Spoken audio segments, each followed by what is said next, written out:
और बेटी की दरख्वास्त करते हैं। ये बेवकूफ़ी, ये अहमकानापन, ये पागलपन हमारी कौम के अंदर भी बड़े बड़े पढ़े लिखों के अंदर मौजूद है। अगर कुल्दानी और चार्ल्स कौम के अंदर भी अगर शिर्क पाया गया तो ये कोई बड़ी बात नहीं। तहजीब याफ्ता कौम थी, लेकिन उसी में एक शख्स निकलता है। धीरे धीरे इस बच्चे की उम्र जो आज़र के घर में पैदा हुआ धीरे धीरे बड़ी होने लगती है और अपने जवानी की दहलीज पर कदम रख देते हैं। बाप का पेशा था बुतों को बनाना और बाजार में बेचना। अपने पेशे से अपने बेटे को इब्राहिम को भी जोड़ना चाहा। कई बुतों को अपने हाथ से तैयार किया, एंड पेंट किया, उसको एक रस्सी से बांधा और इब्राहिम से कहा कि करीब के मार्केट में, करीब के बाजार में ले जाओ और इनको बेचाओ। सोच इनकी अलग थी, तसव्वुर अलग था, ख्यालात अलग थे। बाप की और बेटे की सोच में जमीन और आसमान का फर्क था। अपने बाप की नाफरमानी तो नहीं की, रस्सी पकड़ी और बुतों को घसीटते हुए मार्केट की तरफ ले गए। जब बाजार आने वाला था, लोग इब्राहिम के लाए हुए बुतों को, आज़र के बनाए हुए बुतों को देख रहे थे कि इब्राहिम चीख उठते हैं कि इन बुतों को कौन खरीदेगा जो तुम्हारे किसी काम के नहीं है, जिनको मैं घसीटता हूं, जिनकी टांग टूटती है तो ये चीख भी नहीं सकते, अपनी टांग नहीं बचा सकते, अपना हाथ नहीं बचा सकते, अपना चेहरा नहीं बचा सकते। ऐसे अंधे लगड़े लूले बुतों को कौन खरीदेगा जो अपना दिफा खुद नहीं कर सकते, जो अपने आप चलकर बाजार में नहीं आ सकते, जिनको खींच कर लाना पड़ रहा है, जिनकी पैर हाथ टूट रहे हैं तो ये अपने आप को भी नहीं बचा सकते, तुम्हारी क्या हिफाजत करेंगे।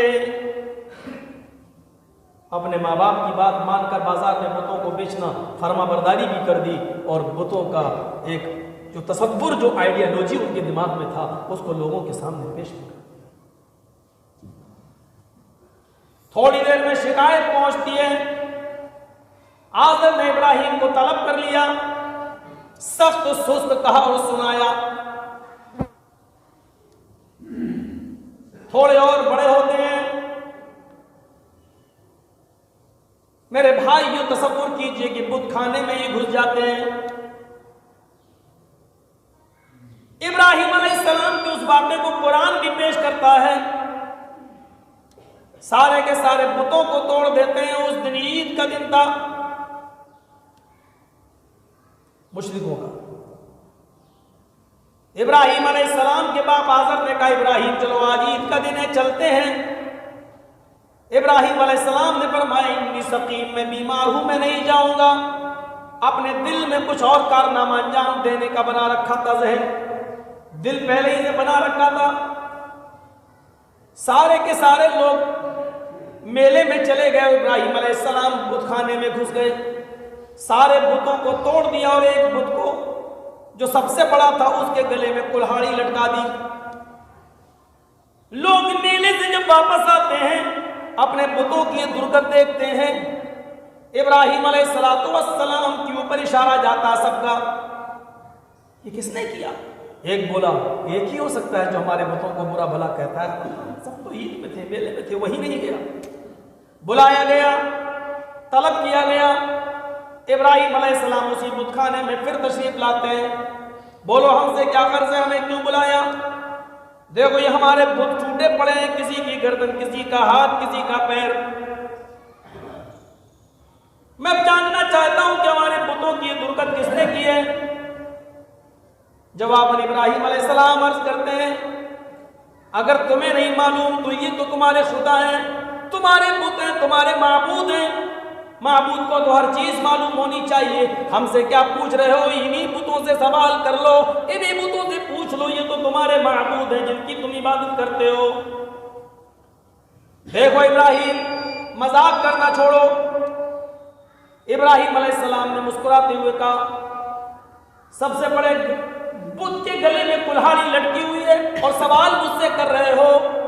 हथियार के साथ बरामद तुम्हारा बड़ा माबूद हो रहा है और सवाल मुझसे कर रहे हो। अरे इसी से पूछो, कुल्हाड़ी इसी की गर्दन में लटकी है, शायद इसी ने सबको मारा हो।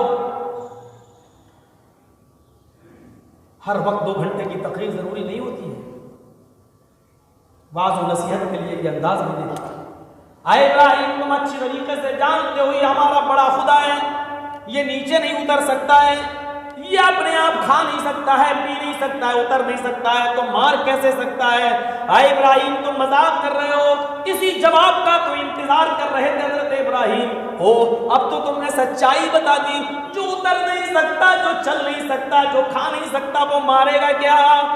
मेरा सवाल तो ये है कि जो अपना दिफा खुद ना कर सके, जो अपने आप खाना ना खा सके, पानी ना पी सके, उतर ना सके, ऐसे माबूदों की इबादत तुम क्यों करते हो? ऐसे खुदाओं की पूजा तुम क्यों करते हो? इसका मतलब जवाब नहीं है, इन सवालों का जवाब नहीं है। मैं तादाद है तुम्हारी, बाप दादा की उपज तुम्हारे दिमाग से निकल नहीं रही है। इब्राहिम मुजरिम है, इन्होंने हमारे माबूदों को तोड़ा है, चलो आग जलाओ। उस हादसे से भी गुजरते हैं और भी हादसात पेश आते हैं। कई दिनों तक तो इसी विचार में रहे, हम लोगों को दावत और तबलीग तो कर रहे हैं, बुतों की पूजा से तो रोक रहे हैं, लेकिन कोई एक खुदा तो ऐसा होना चाहिए जिसकी इबादत की जाए। आखिर कोई तो होगा जिसने जमीन बनाई, कोई तो होगा जिसने आसमान बनाया, कोई तो होगा जिसने हवा बनाई, कोई तो होगा जिसने पानी पैदा किया, कोई तो होगा जो जमीन से गल्ला उगाता है, कोई तो होगा जो आसमान से बारिश बरसाता है। अभी लोगों को अगर रोक रहे हो तमाम माबूदाने बातिला से, तो उसको कोई तोहफा तो दोगे, उसको किसी खुदा से जोड़ोगे तो जरूर, उसके लिए कोई सुपर पावर, कोई ताकत, तो कोई हस्ती उसके लिए आप चॉइस तो करेंगे, उसके बदले में आप दे देंगे क्या? इब्राहिम अलैहिस्सलाम से लोग पूछते हैं, अगर इससे रोकते हो तो हम जाएं तो कहां जाएं? अभी इस सवाल का जवाब इब्राहिम अलैहिस्सलाम नहीं दे रहे हैं। अभी सिर्फ माबूदाने बातिल्ला का इनकार कर रहे हैं और इनकी बेबसी और कमजोरी बता रहे हैं कि एक रात में सोए हुए हैं, सितारे को चमकता हुआ देखते हैं, कहते हैं मुझे मेरी मंजिल मिल गई, हाजा रब्बी, यही मेरा रब है। सुबह होने से पहले पहले सितारा गायब हो जाता है, चांद टिमटिमा रहा है, चमक रहा है, सितारे को गायब होते हुए देखा, कहने लगे जो गायब हो जाए वो रब कैसा? चांद पर नजर पड़ती है तो कहते हैं हाजा रब्बी, यही मेरा रब है। कुरान बयान करता है सुबह होते होते जब चांद भी गायब हो गया और सूरज की टिमटिमाहट को देखा, सूरज की जगमगाहट को देखा और सूरज की जासूस तपिश को देखा और सूरज के हजम को देखा, तो चीख उठे, चांद भी मेरा रब नहीं, सितारे भी मेरे रब नहीं, हाजा रब्बी हाजा अकबर, यही मेरा रब है और यही सबसे बड़ा है। सूरज को रब ही नहीं माना बल्कि रब अकबर तक कह दिया, यही सबसे बड़ा है। लेकिन शाम को जब सूरज भी गुरूब हो गया, सूरज भी छिप गया, समझ आ गई जो गुरूब हो जाए सूरज भी चांद भी, इसका मतलब इनको गुरूब करने वाला, इनको निकालने वाला, इसका बनाने वाला भी कोई है। वहीं से चीख उठे मेरा रब, न चांद है, न सूरज, न सितारे, न सैयारे, न ये माबूदा ने बातला, मेरा रब तो वो है, मेरा रब तो वो है जो इन तमाम चीजों का खालिक है, मेरा रब तो वो है जो जिंदगी और मौत का पैदा करने वाला है, मेरा रब तो वो है जो रात और दिन को बनाने वाला है, मेरा रब तो वो है जिसने हमें पैदा किया और कायनात को पैदा किया। और फिर बड़े बड़े मुनाजरे किए। नमरूद ने कहा तुम्हारा रब कौन का ये वो, क्या फायदा? कहा मेरा रब जिंदा भी करता है और मारता भी है। नमरूद ने कहा यह काम तो मैं भी कर सकता हूं। जिसको फांसी की सजा हो चुकी थी मौत की कत्ल का, नमरूद ने उसको जेल से निकाला और आजाद कर दिया। देखो एक मरे हुए इंसान को मैंने जिंदा कर दिया और एक जिंदा आदमी को लाया जिसका कोई गुनाह नहीं था, उसको कत्ल कर दिया इब्राहिम के सामने और कहा देखो जिंदगी और मौत का मालिक तो मैं भी हूं, मैं भी मुर्दे को जिंदा और जिंदा को मुर्दा कर सकता। इब्राहिम अलैहिस्सलाम ने मौलवी जर्जीस की तरह 2-2.5 घंटे की तकरीर नहीं की। समझ गए कि ये किस स्टाइल में समझेगा, इसको कौन सी भाषा समझ में आएगी। इस आदमी के ये समझ में नहीं आया मारने जलाने वाला मसला, तो फौरन कह दिया आप एक चीज के मालिक हैं लेकिन दूसरी चीज के नहीं, मेरा रब तो वो है जो हर चीज पर मालिक है, हर चीज पर कुदरत रखता है। तुमने ये काम तो कर लिया, इसके साथ साथ मेरा रब वो है जो सूरज को पूरब से निकालता है और पश्चिम में डुबोता है। अगर तू खुदा है तो पश्चिम से निकाल कर दिखा और पूरब में डुबो कर दिखा। ना गाली दी, ना हमला किया, ना AK-47 चलाई। तुमने मेरे सवाल का जवाब दिया, मैंने ये सवाल कर दिया, है हिम्मत तो चलो करो।